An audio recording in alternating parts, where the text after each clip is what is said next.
करें। प्रिय विद्यार्थियों, नमस्कार।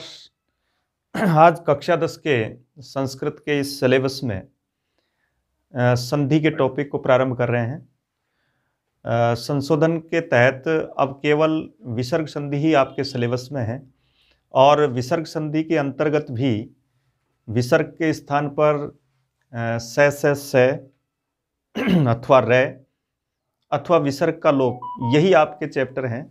और ये जो टॉपिक है आपका, ये 4 अंक का है। इसमें 2 क्वेश्चन होंगे।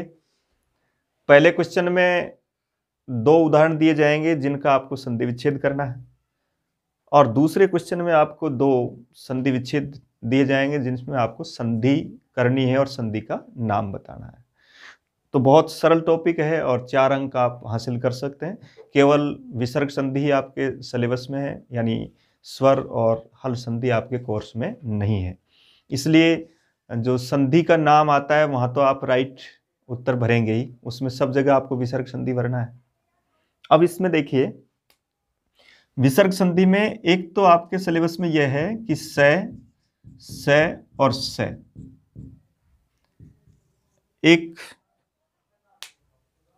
टॉपिक तो इस तरह का आपका है जिसमें आपको विसर्ग के स्थान पर से अथवा से करना है। दूसरा इसी में है, विसर्ग के स्थान पर विसर्ग की जगह पर उत्व संधि है।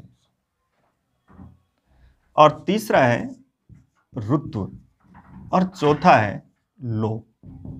ये 4 है आपके सिलेबस में। विसर्ग संधि में ये 4 बिंदु हैं। एक विसर्ग के स्थान पर से, एक विसर्ग के स्थान पर उत्व संधि, एक विसर्ग के स्थान पर रुत्व संधि, और एक विसर्ग का लोप। कैसे देखें हम कि विसर्ग के स्थान पर इनका किस तरीके से प्रयोग किया जाता है। तो सबसे पहला 1 नंबर को पढ़ें आप। विसर्ग के स्थान पर से और से, इससे संबंधित विसर्ग संधि का जो भी प्रश्न आएगा उसको आपको किस तरीके से करना है। देखिए, सीधा उत्तर है, यदि आप प्रश्न संख्या 1 में विसर्ग के स्थान पर ये अक्षर देखते हैं से, तो आपको उनके स्थान पर जब संधि विच्छेद करोगे तो उसकी जगह पर आपको विसर्ग करना है। और जहां संधि विच्छेद में पहले पद के अंत में विसर्ग आ रहा है, वहां आपको से कब करना है, इसको पढ़ना है। इसको आप इस तरीके से पढ़ सकते हैं। देखिए, विसर्ग के पश्चात अगर च और छ आ जाता है तो आपको इस विसर्ग के स्थान पर यह करना है, से करना है। यदि विसर्ग के पश्चात ट और ठ आता है तो विसर्ग के स्थान पर आपको यह से करना है, और विसर्ग के पश्चात अगर त और थ आता है तो आपको विसर्ग के स्थान पर से करना है। इस पहले नियम के अंतर्गत एक उदाहरण इस तरह का जरूर आएगा। अब वो जरूरी नहीं कि संधि विच्छेद से संधि करवाए अथवा संधि से संधि विच्छेद करवाए, कोई सा भी आ सकता है, लेकिन दोनों ही सरल। आप अच्छी तरह से देखें, जब आपको कहीं भी प्लस के रूप में संधि विच्छेद वाला क्वेश्चन में अगर ऐसी स्थिति दिखाई देती है, विसर्ग के बाद च या छ दिखाई देता है, तो तुरंत आपको विसर्ग के स्थान पर से कर देना है। और विसर्ग के बाद अगर संधि विच्छेद में आपको ट और ठ नजर आता है तो आपको इस तरह का मूर्धन्य से कर देना है। और विसर्ग के पश्चात अगर त और थ आता है तो आपको विसर्ग के स्थान पर यह दंत्य से कर देना है। यह है संधि विच्छेद से संधि करने का नियम। जैसे एक उदाहरण मैंने ये लिखा, इस तरह का उदाहरण है। देखिए, नी प्लस चय है। अब आपसे ये कहा जाता है कि इसको आप संधि रूप बनाइए और संधि का नाम भी भरिए। तो यहां सबसे पहले हम देखते हैं, अब तो आपको ये सब कुछ देखने की जरूरत ही नहीं है क्योंकि संधि विसर्ग है आपके सिलेबस में, तो उसमें तो यहां विसर्ग आपको दिखाई देगा जब संधि विच्छेद होगा। तो विसर्ग के तुरंत बाद आपको इधर के ये अक्षर देखने हैं। अगर ये अक्षर आपको नजर आ जाते हैं तो इनके स्थान पर च और छ के साथ इस तरह का से यानी तालव्य से आपको उत्तर में भरना है।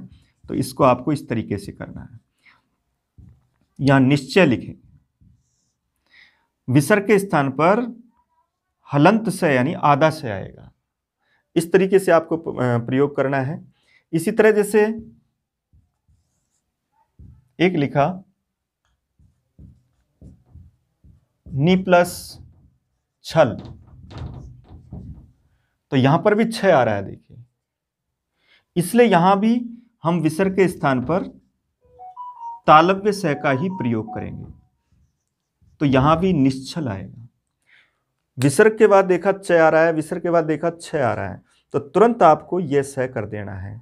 और जैसे ही संधि विच्छेद के रूप में आप देखेंगे, तो अब आपको विसर्ग संधि का ही कोई उदाहरण आएगा, संधि के रूप में जब संधि विच्छेद करना है, तो वहां भी आप देखेंगे निश्चय का पूछता है वो, तो आप देखिए 6 और 6 से पहले अगर इस तरह का स आ रहा है, तो उसकी जगह आपको विसर्ग लगा देना है और उसके बाद संधि विच्छेद करके आगे का पद लिख देना है। इस तरीके से आप करोगे। जैसे मान लो ये उदाहरण दिया हुआ है, रुद्रई छिन्ना। अब आपसे ये कहा जाता है कि बताओ इसका संधि विच्छेद करिए, तो अब आप देखोगे ये 6 से पहले से आ रहा है, तो अब आपको करना क्या है, इस से की जगह विसर्ग कर देना है और इधर का इधर लिख दो और इधर का इधर लिख दो, तो ये क्या आ जाएगा, रुद्रई, और ये क्या हो गया, छिन्ना। इस तरीके से विसर्ग के स्थान पर से का प्रयोग करते हैं। जैसे मान लो एक उदाहरण यह है कि पुनः प्लस चर्या, तो अब देख रहे हो ये च आ रहा है, ये विसर्ग है, इसलिए इसके स्थान पर आपको ये कर देना है। और इस तरीके से आप पुनश्चर्या, इस तरीके से आप संधि विच्छेद कर सकते हैं। संधि विच्छेद से संधि कर सकते हैं, दोनों ही सरल है। प्लस के रूप में तो बिल्कुल ही सरल है, विसर्ग के बाद च देखना है और स करना है। और संधि के रूप में भी ज्यादा कठिन नहीं है, जब संधि के रूप में आपको स और च दिखाई देगा, तो आपको उस विसर्ग के स्थान पर वो स के स्थान पर विसर्ग करना है अथवा विसर्ग के स्थान पर स करना है। इस तरह का आप च के रूप में कर सकते हैं। इसी तरह जैसे एक दूसरा उदाहरण लिखा मैंने, ये जैसे धनु प्लस टंकार। अब देख रहे हो आप विसर्ग के बाद क्या आ रहा है, ट। विसर्ग के बाद ट या ठ आने पर हमको मूर्धन्य स करना है। छ आता है तो तालव्य स करना है, ट आता है तो मूर्धन्य स करना है। तो इस विसर्ग की जगह हमको ये स कर देना है, तो क्या उत्तर होगा, धनुष टंकार, धनुष टंकार। इस तरीके से करेंगे। इसी तरह जैसे एक उदाहरण लिखा, राम है प्लस टीकते। अब देख रहे हो यहां पर भी ट आ रहा है, इसलिए यहां भी हम क्या करेंगे, मूर्धन्य से करेंगे। तो क्या होगा, ये रामस टीकते। इस तरीके से इसका प्रयोग करना है। जहां पर भी विसर्ग के बाद ट या ठ आता है, ऐसी स्थिति में आपको विसर्ग के स्थान पर मूर्धन्य स का प्रयोग करना है। विसर्ग संधि के रूप में जहां ठ से बहुत कम शब्द प्रारंभ होते हैं, ट वाले ही उदाहरण आपको मिलेंगे और वहां आप इस तरीके से उत्तर भर देंगे। अब देखना आपको सिर्फ दो, या तो वो संधि से संधि विच्छेद करवाता है या संधि विच्छेद से संधि करवाता है। संधि का नाम पूछता है तो नाम तो आपको विसर्ग संधि लिखना है, लेकिन विसर्ग संधि में आप थोड़ा सा चेंज कर सकते हैं। नाम जब पूछता है तब आप इसके नाम से भी नाम रख सकते हैं। जैसे यहां इसके रूप में ये सत्व संधि कह दें, इसको सत्व संधि कह दें, यहां सत्व के रूप में इस तरह का प्रयोग। लेकिन आप सीधा विसर्ग संधि भी लिख देंगे तो भी राइट है। आपको तो सिर्फ संधि विच्छेद से संधि करना आना चाहिए और संधि विच्छेद से संधि होना आना चाहिए। इस तरीके से इस ट के रूप में कर सकते हैं। त और थ आने पर आपको दंत्य स करना है। जैसे एक लिखा, ये पुनः प्लस तथा। तो अब देख रहे हो विसर्ग के बाद से त आ रहा है, त का संबंध सीधा इस स से है, दंत्य स से है, तो ये पुनस्तथा हो जाएगा, पुनस्तथा। अब जैसे ही आप से के पीछे तय देख रहे हैं तो अब आपको पता है विच्छेद करवाएगा, तो सीधा तथा लिख दो और इसकी जगह विसर्ग कर दो। इस तरीके से इसका संधि विच्छेद कर दोगे और विच्छेद से संधि कर दो। बहुत सरल है और इस तरीके से इस सत्व संधि को आप आराम से कर सकते हैं।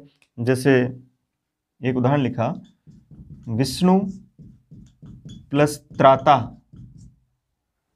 अब देख रहे हो आप, ये पहला अक्षर क्या है यहाँ, त्राता में त्रय में पहला अक्षर तय होता है। क्या होता है? तय। इसलिए ऐसा नहीं हो कि केवल तय थे देखना, तय तय आधा भी हो सकता है, उसके पीछे रे भी आ सकता है, तो त्रय में पहला अक्षर तय माना जाता है। इसलिए यहां भी इस विसर्ग के स्थान पर यह सय करना है, आपको दंत्य सय करना है। और ये क्या उत्तर होगा? विष्णुस्त्राता, विष्णुस्त्राता। इस तरीके से करेंगे। एक है जैसे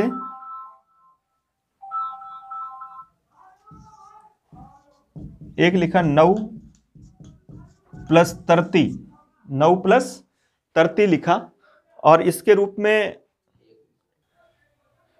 देखिए, तो इसके आगे का उदाहरण है जैसे 9 प्लस 30, तो देखें विसर्ग के बाद क्या आ रहा है? तय आ रहा है। इसका मतलब यहां विसर्ग के स्थान पर स होगा, 9 30।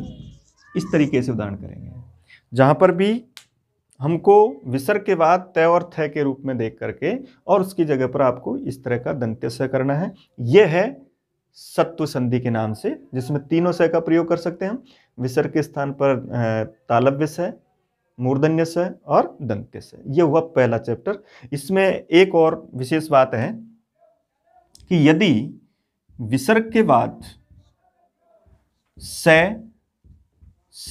और स आता है, विसर्ग के बाद स कोई सा विषय आता है, तो हमको उस विसर्ग के स्थान पर विसर्ग या उस तरह का ही स करना होता है। ये पढ़ने पर आपकी ये पहली संधि पूरी हो जाएगी, स वाली। जैसे मैंने एक उदाहरण लिखा, देखो, जैसे ये लिखा नी प्लस संदेह, नी प्लस संदेह। अब देख रहे हो आप, सीधा देखना है विसर्ग संधि में क्या देखना है हमको, विसर्ग के तुरंत बाद इधर का अक्षर देखिए। अब विसर्ग के तुरंत बाद इधर अक्षर आ रहा है स, तो अब इसका नियम पढ़ लो। विसर्ग के बाद अगर स आ रहा है तो वहां विसर्ग भी होता है और स भी होता है। इसके दो दो रूप बनते हैं, तो इसका ये भी उत्तर राइट है, यह भी राइट उत्तर है निसंदेह, और यह भी राइट उत्तर है इसका निसंदेह है। यानी उसके स्थान पर स भी आएगा और उसके स्थान पर विसर्ग भी आएगा। कब आएगा? जब विसर्ग के बाद स हो। जिस तरह का स है उस तरह का ही आधा स आपको लिखना है अथवा विसर्ग करना है। ये देखना है आपको स के रूप में। जैसे मान लो इस तरह का ये स आ गया, तो आपको इस तरह का ही स लिखना होगा यहां। जैसे इस तरह लिखा नी प्लस शुल्क, नी प्लस शुल्क। तो अब नी प्लस शुल्क में पीछे से आ गया, तो हम विसर्ग भी लिख सकते हैं, यह भी राइट है निशुल्क, और यह भी राइट है। यहां इस तरह का ही से लिखोगे तो ये निशुल्क। इस तरीके से यार। एक है जैसे हरि प्लस षष्ठ है, हरि प्लस षष्ठ है। तो अब इस तरह का स है, तो यहां इस विसर्ग के स्थान पर इस तरह का ही स लिखोगे या फिर विसर्ग करोगे, दोनों राइट होते हैं इसमें। इसलिए को आप विसर्ग के स्थान पर ये मूर्धन्य स करेंगे और इसके पश्चात ऐसा का ऐसा लिख देंगे, अथवा इसके पश्चात विसर्ग करेंगे, हरि षष्ठ है, दोनों राइट। तो क्या पढ़ा आपने? स वाली संधि, पहला इसका विसर्ग संधि का पहला टॉपिक पूरा हुआ। उसमें यह करते हैं कि विसर्ग के स्थान पर जब छ आता है बाद में तो इस तालव्य स करते हैं, जब टैठे आता है तो आपको मूर्धन्य स करना है, और जब तैथे आता है तो आपको इस तरह का ये स दंत्य स का प्रयोग करना है। और अगर विसर्ग के बाद स ही आ जाए तो आपको विसर्ग भी करना है और उस तरह का स भी करना है। जिस तरह का स उसके आगे लिखा हुआ है उस तरह के स का ही हमको प्रयोग करना है। तो इस तरीके से आप इस पहले टॉपिक को स वाली संधि, एक उदाहरण जरूर निश्चित है, हो सकता है दो भी आ सकते हैं, एक विच्छेद के रूप में और एक संधि के रूप में। इस बार ये दूसरा वाला पढ़ रहे हैं हम, उत्व संधि। इसमें भी दो तरह की बात है, तो इसको पूरे को इस तरीके से देखें। अब देखिए उत्व संधि के रूप में इस तरीके से। अब जब संधि विच्छेद करने के लिए दे तब भी सरल है, तब आपसे पूछा जाएगा पयोदर का संधि विच्छेद करो, तो जहां ओ देखना है हमको, ओ की जगह विसर्ग कर दो, है ना। इस तरीके से करेंगे। इस तरीके से विसर्ग संधि के आधार पर आप अपना उत्तर भर सकते हैं। दूसरा उदाहरण देख रहे हो, दूसरे में भी इस तरह से देखना है कि यहाँ ओ आ रहा है तो इसकी जगह आप विसर्ग कर देंगे, तो क्या बनेगा, ये यशोधा। इसी तरह जैसे मान लो ये उदाहरण है, इसको क्या करेंगे हम, नमः प्लस नारायण। तो नमः प्लस नारायण में देखो, ये विसर्ग से पहले क्या है, ए। ये कौन सा अक्षर है, तय थ द ध न, पांचवां अक्षर। तो पांचवें अक्षर में भी विसर्ग को क्या करना है, ओ करना है। तो क्या बन जाएगा, नमो नारायण। इस तरीके से शब्द बनेगा ये, नमो नारायण। यहां एक है, जैसे एक लिखा नमः प्लस भगवते। तो अब देखो यहां ये भ कौन सा अक्षर है, चौथा ना, प फ ब भ। तो चौथा अक्षर देखते ही हमको विसर्ग के पीछे ऐसे पश्चात विसर्ग, उसको आपको ओ कर देना है। तो क्या लिखेंगे हम, नमो भगवते, नमो भगवते वासुदेवाय, ऐसा कहते हैं ना। तो वहां यहां पर ओ हो जाएगा इस तरीके से। जैसे नमः प्लस नमः क्या बनेगा, नमो नमः। नमः प्लस नमः तो उसको भी ओ हो जाएगा। इस तरह का हम प्रयोग कर सकते हैं। इसके बहुत सारे उदाहरण होते हैं क्योंकि इस उत्तु संधि में 20 अक्षर हैं। बहुत सारे उदाहरण हो सकते हैं, जैसे यशः प्लस वर्धन, यशोवर्धन, क्या बन जाएगा, यशोवर्धन, क्योंकि वह आ रहा है उसमें, वह के अंतर्गत भी ऐसा होगा। तो जहां पर ए के आधार पर जितने भी उदाहरण इस तरीके के आएंगे, उनमें आपको ओ करना है, और ओ के आधार पर आपको वो संधि देखनी है। ओ को हटा करके विसर्ग करना है। संधि विच्छेद कराए तो ओ हटा दो और उसकी जगह विसर्ग कर दो, और संधि करवाई जाती है तब आपको विसर्ग के स्थान पर ओ करना है। उसको देखना है ए के पश्चात कौन कौन से अक्षर हैं। ये उत्तु संधि का एक उदाहरण जरूर आएगा, और उसमें चाहे वो विच्छेद में आ जाए अथवा संधि के रूप में आ जाए, तो आपको इस तरीके से उसका प्रयोग करना है। जहां ओ आएगा उसको विसर्ग की उत्तु संधि नाम दे देंगे आप, उसमें उत्तु संधि के रूप में आपको उत्तर भरना है। किसी भी शब्द को आप इस तरीके से प्रयोग कर सकते हैं। जैसे एक उदाहरण है ये, जैसे सिरय प्लस धार्य, क्या बन सकता है, सिरोधार्य। अपन कहते हैं ना, सिरोधार्य करके उस बात को ऊपर रखो। जहां पर एक है, जैसे हरे प्लस हरे, हरो हरे, क्या हो जाएगा, क्योंकि है इसमें आ रहा है ना ये, और इधर विसर्ग से पहले क्या है, तो इसको ओ हो जाएगा। तो ये क्या बनेगा, हरो हरे। इस तरीके से हम प्रयोग कर सकते हैं। दो ही बात याद रखें, विसर्ग प्लस के रूप में आता है तो दोनों तरफ ए विसर्ग ए देख लें, ये शॉर्ट सूत्र है, इसके आधार पर पढ़ें। और अगर इस तरह से है तो ए विसर्ग 3, 4, 5 अथवा है या वरल है देख लें, और उसमें आपको ओ कर देना है। इसमें ए के स्थान पर इस तरह का अवग्रह का चिन्ह भर देना है। ऐसा चिन्ह आ जाए तो उस इसकी जगह ए कर दो, और ओ के स्थान पर विसर्ग कर दो, और यहाँ पर भी आपको ऐसे ही करना है। ये आपकी उत्तु संधि है। इसमें हम उत्तु संधि का प्रयोग कर सकते हैं। केवल उत्तु संधि, कुछ ऐसे उदाहरण हैं जिनमें उत्तु संधि नहीं होती है, जैसे, लेकिन ऐसे अपवाद आपसे कक्षा 10 में नहीं पूछेगा। तो वहां जैसे एक उदाहरण है ये, पुनः प्लस जन्म। तो अब वैसे तो क्या होना चाहिए इसमें, नहीं, वैसे इस नियम में आ रहा है नहीं, क्योंकि ज तीसरा अक्षर है ना, और ये विसर्ग से पहले ए है, तो इसमें भी ओ होना चाहिए, लेकिन यहां ओ नहीं होता, यहां रे ही रहता है, और इसको क्या कहते हैं हम, पुनर्जन्म। तो इस तरह के उदाहरणों में उत्तु संधि नहीं होती। कौन किस किस के साथ नहीं होती, जैसे पुनः शब्द है तो पुनः के साथ ये उत्तु संधि नहीं होती है। तो जैसे पुनः प्लस जागरण, वहां भी क्या होगा, पुनर्जागरण होगा, ओ नहीं होगा, क्योंकि वो ये शब्द क्या होते हैं, ये रे से स्टार्ट होते हैं, इसलिए इनमें उत्तु संधि नहीं होती है। तो आपके तो इस तरह के कोई उदाहरण आएंगे, उनमें आपको इस तरीके से संधि विच्छेद करना है। ठीक, तीसरा इसका टॉपिक, ठीक है। देखिए तीसरा नंबर है ऋतु संधि। हालांकि इसका कोई ऐसा उदाहरण आने योग्य नहीं है। आपने जो 2 बिंदु पहले के पढ़े हैं उनसे ही आपके 4 अंक शामिल हो जाएंगे, लेकिन अपने सिलेबस में चारों हैं तो चारों को पढ़ना है। ऋतु भी बिल्कुल सरल है, इसको आप इस तरीके से पढ़ें। इसमें सीधा तरीका है कि ये विसर्ग है, और इस विसर्ग के इधर ये 2 स्वर नहीं आ सकते। ये इस तरह से याद रखें इसको। अगर विसर्ग से इधर ए और आ नहीं है और कोई सा भी स्वर है, तो वहां पर इधर सभी अक्षरों के साथ रुत्तु संधि होती है, सिर्फ इधर भी ये नहीं होना चाहिए।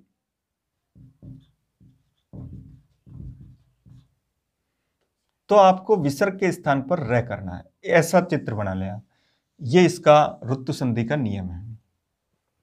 रुत्तु संधि में क्या होता है, रुत्तु संधि में विसर्ग तो हमको पूरी संधियों में देखना है, तो विसर्ग तो यहां अपने आप में समाप्त है कि विसर्ग आएगा। मुख्य बात यह होती है कि विसर्ग के इधर क्या है और इधर क्या है। तो जो आपने सबसे पहले संधि पढ़ी थी उसमें तो इधर देखने की जरूरत भी नहीं थी से के साथ, तो लेकिन अब हम इधर देखना चाह रहे हैं। तो याद रखो, विसर्ग के इधर ए और आ नहीं हो तभी हम इस संधि की कल्पना करेंगे। तो सबसे पहले यह देखना है कि रे कहां करना है। रे करने के लिए देखना है कि ए और आ नहीं होना चाहिए विसर्ग से इधर, ठीक। और इधर क्या नहीं होना चाहिए, ये नहीं होने की बातें हैं, ये भी नहीं होना चाहिए, इसके अलावा और सब होने चाहिए। तो अब ये कौन कौन है देखो, किसी भी लाइन का पहला दूसरा अक्षर, जैसे कैक है, चैच है, टेट है, तैथ है और पैफ है, 10 अक्षर हो गए। और 3 अक्षर ये सेसेस है। अब ये 13 अक्षर आप पहले ही पढ़ चुके हो पहली संधि में, हमने पढ़ा था ना, चैछे के साथ विसर्ग को से हो जाएगा, टैठे के साथ वो हो जाएगा, तो वो तो वहीं समाप्त हो गया ना। तो उनके साथ तो वो सत्तु संधि हो रही है। तो जो सत्तु संधि में जो काम आए थे उन अक्षरों के अलावा और कोई अक्षर सभी, तो अब बहुत सारे अक्षर बच गए। ये 10 और 3 13 अक्षर ही तो बाहर हुए, और पूरे व्यंजन कितने होते हैं 33, तो उसमें से 20 बाकी रह गए, जो 20 अभी पढ़े थे अपन ने। कौन सी संधि में पढ़े थे, उसमें इससे पहले वाली जो संधि पढ़ी थी हमने उत्तु संधि में। तो अब देखो इसमें वो जो 20 अक्षर है वो और सभी स्वर ये होना जरूरी है, यानी ये नहीं हो तो आपको विसर्ग के स्थान पर रह करना। जैसे मैंने ये लिखा देखो, हरि अपी। अब देखो आप तुरंत विसर्ग संधि करने का तरीका है, प्लस दे रखा है, तो पहले सबसे पहले ये देख लिया, ये सभी में आएगा। अब विसर्ग के बाद आपको सीधा इधर चलना है, तो इधर देख रहे हैं ई आ रहा है, मात्रा कौन सी है, ई की। ई की मात्रा देखते ही समझ लो कि ए और आ नहीं है, तो अब इसमें रे वाली संधि होगी। इसके साथ 2 ही संधियां हो सकती है इन सभी स्वरों के साथ, ए और आ के अलावा। क्या क्या हो सकता है, एक तो विसर्ग के स्थान पर रे और एक विसर्ग के स्थान पर से। तो से वाली तो हम पढ़ ही चुके पहले ही, वो तो वहीं समाप्त हो गई उसके नियम से। बाकी सब जगह हमको रे करना है, इसलिए अब इस विसर्ग की जगह पर रे कर दो आप।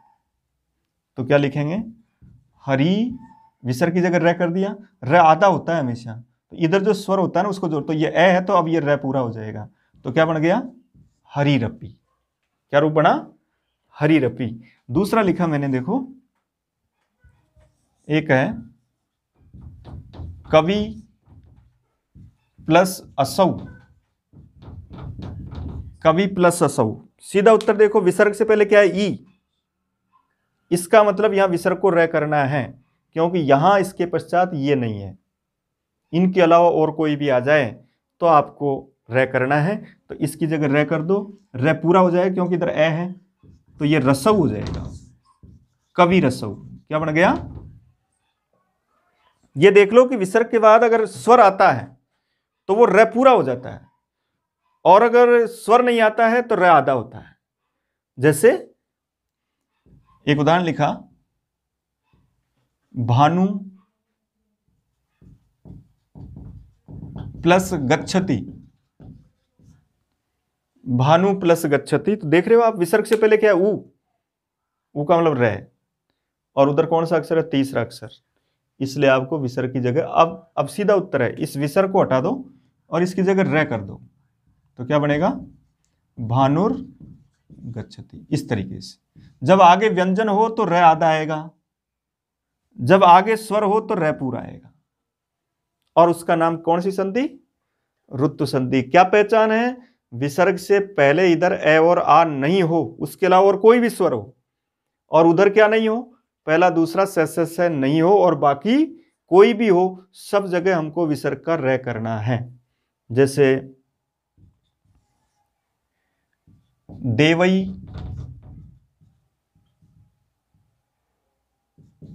उच्यते, तो अब आप देख रहे हो विसर्ग से पहले क्या है, आई, तो इस पर र कर दें और इसके पीछे जो स्वर है उसकी मात्रा लगा देंगे, ऊ है ना ये, इस तरीके से। तो क्या बनेगा ये, देवई रुच्यते, इस तरीके से।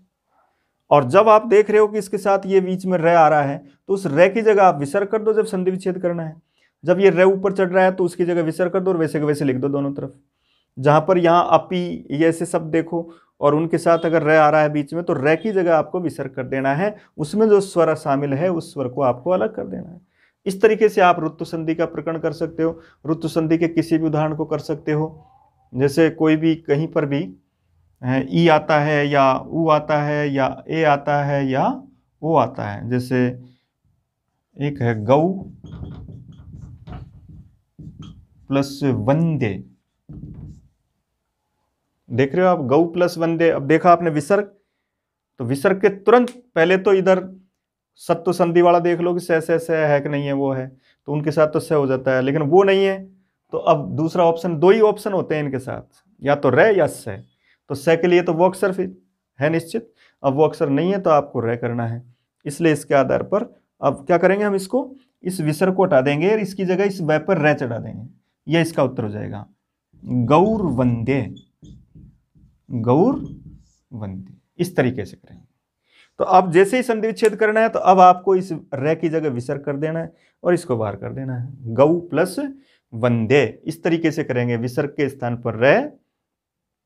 मान लो इच्छति आ रहा है और इधर विसर्ग है और ये जैसे कवि आ गया, तो अब क्या करना है, इसको र करना है, पीछे जो मात्रा है उसकी मात्रा लगानी है, ठीक, और फिर वैसे के वैसे लिख दो, रिच्छति इधर कवि, ऐसे करना है। और जब संधि करनी हो, विच्छेद करना हो, तो इस र की जगह विसर्ग कर दो और इस ई से स्टार्ट कर दो, कवि प्लस इच्छति। इस तरीके से आप ऋतु संधि कर सकते हो। तीनों संधियां हो गई आपकी, से और इसके साथ उत्तु और ऋतु के रूप में। अब चौथी और पढ़ते हैं, देखिए विसर्ग लोप संधि। ये चार आपके सिलेबस में है। विसर्ग के स्थान पर से, विसर्ग के स्थान पर उत्तु, विसर्ग के स्थान पर ऋतु और विसर्ग का लोप लास्ट ये है। हालांकि आपके पूरे उदाहरण उन तीन जो पढ़े हैं उसमें से हो जाएंगे, लेकिन इसको भी जब सिलेबस में दे रखा है तो हो सकता है ये भी आ जाए, क्योंकि आपके परीक्षा के अंतर्गत विकल्प नहीं होता है, आपको वो चारों ही करने होते हैं। मान लो इसका आ गया तो फिर नहीं कर पाओगे, क्योंकि विकल्प तो तब होता है ना जब तीन में से दो करवाता, लेकिन आपके तो दो आएगा, दो ही करवाने हैं, दूसरे में भी दो आएंगे, दोनों ही करने हैं। इसलिए हो सकता है अगर इसका भी आ जाए तो आपको इस तरीके से करना है। इसमें भी दो महत्वपूर्ण नियम हैं। एक तो इस तरह का याद रख लो, आप शॉर्ट में याद रखें कि ए विसर्ग और ए को छोड़कर सभी स्वर, एक तो ये है, और दूसरा है आ विसर्ग प्लस सभी स्वर और है ये वैरल है 3 4 5। अब इसको समझिए, देखिए सबसे पहले तो ये याद रखो कि विसर्ग लोप संधि कब होती है। तो उसका सीधा उत्तर आप पहले तो ये याद रखो कि विसर्ग से पहले ए या आ होना चाहिए। एक में ए होना चाहिए, एक में क्या होना चाहिए। तो पहला काम तो हम देखेंगे, विसर्ग से इधर देखेंगे, और विसर्ग से इधर देखने पर हमारी सारी संधियां हो रही है। अभी भी मैंने इससे पहले जो पढ़ाया था आपको ऋतु, उसमें मैंने यही कहा था कि विसर्ग से इधर ए और आ नहीं होना चाहिए, तो उसमें नहीं होना चाहिए, इसमें होना चाहिए, तो वो ए और आ इसमें आ गए। तो अब देखो इसके अंतर्गत एक उदाहरण मैंने लिखा, जैसे ये अतः प्लस एउ। देखिए अब आपसे पूछा गया बताओ ये उदाहरण किस संधि के नियम में आ रहा है, तो आप क्या देखेंगे, विसर्ग। विसर्ग से पहले इधर क्या देखा आपने, ए, और इधर क्या देखा, स्वर। तो ये स्वर क्या है, ए नहीं है, क्योंकि ए विसर्ग है का तो हमने पहला नियम पढ़ लिया ना जिसमें हमने ओ किया था। क्या किया था, ओ, तो ए तो वहीं समाप्त हो गया। अब उस ए के अलावा सभी स्वर आ गए, तो सभी स्वर में ए आ गया, इसलिए अब करना क्या है, अब ये विसर्ग का आपको लोप करना है, और अब इसका उत्तर होगा अतएव, ये उत्तर करना है, ऐसे करना है।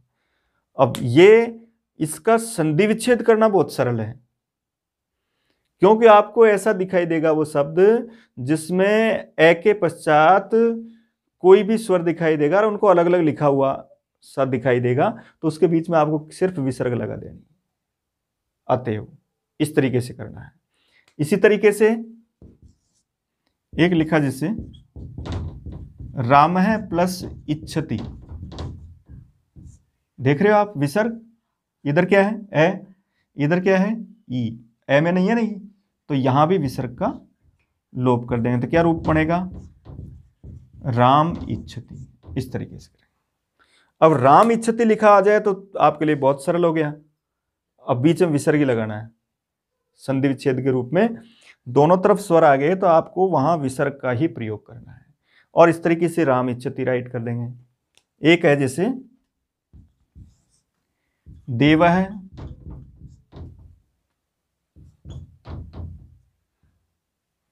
इच्छति, तो यहां पर भी विसर्ग से पहले ए है, इधर भी ई है, तो विसर्ग का लोप कर देंगे, तो क्या बनेगा देव इच्छति। इस तरीके से विसर्ग लोप का पहला नियम, ए विसर्ग ए के अलावा सभी स्वर, ऐसा याद रखें, ए विसर्ग ए के अलावा सभी स्वर, तो वहां विसर्ग का लोप कर देंगे आप, और विसर्ग का लोप करके उनको अलग अलग ही लिख देंगे, और जब संधि करवाई जाती है, विच्छेद करवाया जाता है, तो आप उसकी जगह विसर्ग और बढ़ा दो, इस तरीके से प्रयोग कर सकते हैं। ये नियम विसर्ग लोप का, ये जो नियम है इसमें बहुत सारे शब्द आ जाएंगे, क्योंकि इसमें पीछे अक्षर भी बहुत ज्यादा लिखे हुए हैं, उसमें तो केवल ए के अलावा सभी स्वर थे और कोई नहीं था, लेकिन उसमें बहुत सारे हैं, तो वहां क्या करते हैं हम, इसमें जैसे जना, ए पठन, जना ए पठन, क्या करेंगे हम, विसर्ग का लोप, क्योंकि विसर्ग के बाद सभी स्वर आ सकते हैं, तो ये ए स्वर है, इसलिए आपको विसर्ग का लोप करना है, तो क्या लिखेंगे, जना ए पठन, इसके रूप में आप उत्तर भरेंगे। अब जैसे जना ए पठन आता है, वो कहता है इसका संधि विच्छेद करो, तो संधि विच्छेद में तो हमको करना ही विसर्ग है, वैसे संधि विच्छेद का तो आपका गलत होने की संभावना ही नहीं है अब तो, कारण क्या हो गया, क्योंकि आपके सिलेबस में विसर्ग संधि है और सभी के संधि विच्छेद में विसर्ग ही करना है, तो एक क्वेश्चन तो आपको बिना पढ़े तैयार है जिसमें आपको विच्छेद करना है, क्यों, क्योंकि विच्छेद के रूप में हमको करना ही विसर्ग है, संधि एक हमारे सिलेबस में रह गई, कौन सी, विसर्ग संधि, तो संधि विच्छेद जब करवाएगा, जो दो क्वेश्चन जिसमें आएंगे उसमें आपको विसर्ग ही करना है उसके रूप में, तो जना ए पठन, तो यहां जैसे करवाता है तो इसमें आपको विसर्ग करना है। इसी तरह से एक लिखा जैसे देवा हसंती, तो अब देख रहे हो आप, ये विसर्ग के पहले क्या है, आ, आप तो सीधा याद रखो कि आ के बाद विसर्ग आने पर दो ही संधि हो सकती है, आ के बाद विसर्ग आने पर कितनी संधियां हो सकती है, कौन कौन सी, या तो विसर्ग का लोप होता है, या फिर पहली संधि स वाली संधि, तो स के लिए तो वो 13 अक्षर है ही, छ ट और त और स, उनके अलावा आ के पश्चात सब जगह आपको विसर्ग लोप संधि ही लिखनी है, और वहां पर आपको विसर्ग का लोप करना है। जहां पर सबसे पहले नियम को अच्छी तरह तैयार कर लो, स वाले को, उसके अलावा ये इस संधि के द्वारा हम विसर्ग का लोप करते हैं, तो ये भी क्या बनेगा, देवा हसंती। एक लिखा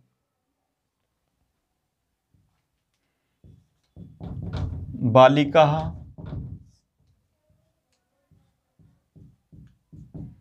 वदंती,